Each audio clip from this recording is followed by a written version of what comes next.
Praise the Lord. Hallelujah. ഇന്ന ദിവസം മത്തായി 18:3 തിരുവചനത്തിലൂടെ ഈശോ നമ്മോട് സംസാരിക്കുകയാണ്. സത്യമായി ഞാൻ നിങ്ങളോട് പറയുന്നു, നിങ്ങൾ മാനസാന്തരപ്പെട്ട് ശിശുക്കളെ പോലെ ആകുന്നില്ലെങ്കിൽ സ്വർഗരാജ്യത്തിൽ പ്രവേശിക്കുകയില്ല.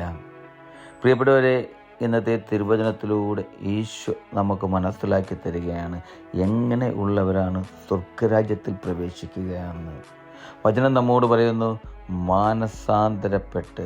സത്യമായി ഞാൻ നിങ്ങളോട് പറയുന്നു, നിങ്ങൾ മാനസാന്തരപ്പെട്ട് ശിശുക്കളെ പോലെ ആകുന്നില്ലെങ്കിൽ. അതേ പ്രിയപ്പെട്ടവരെ, ഞാനും നിങ്ങൾ നമ്മുടെ ജീവിതത്തിൽ ഒരു മാനസാന്തര ജീവിതത്തിലേക്ക് കടന്നു വരേണ്ട സമയമാണിപ്പോൾ. നമ്മുടെ ജീവിതത്തിൽ നമ്മൾ കടന്നു പോയിരിക്കുന്ന പല അവസ്ഥകളുണ്ടാകാം, പല വഴികളുണ്ടാകാം, പല മേഖലകളുണ്ടാകാം. പ്രിയപ്പെട്ടവരെ, ഇതിൽ നിന്നെല്ലാം തിരിച്ചു വന്ന് ഒരു പുതിയ മനുഷ്യനായി, ഒരു പുതിയ ഹൃദയത്തിൻ്റെ ഉടമയായി, ഒരു പുത്തൻ മനുഷ്യനായി തീരേണ്ട സമയമാണിപ്പോൾ. ഈശോ നമ്മെ മാടി വിളിക്കുന്ന സമയമാണ്. പ്രിയപ്പെട്ടവരെ, മാനസാന്തരപ്പെടുവെന്ന്. ഒരു ശിശുവിനെ പോലെ ആകുവാൻ എനിക്കും നിങ്ങൾക്കും നമ്മുടെ ജീവിതത്തിൽ സാധിക്കണം.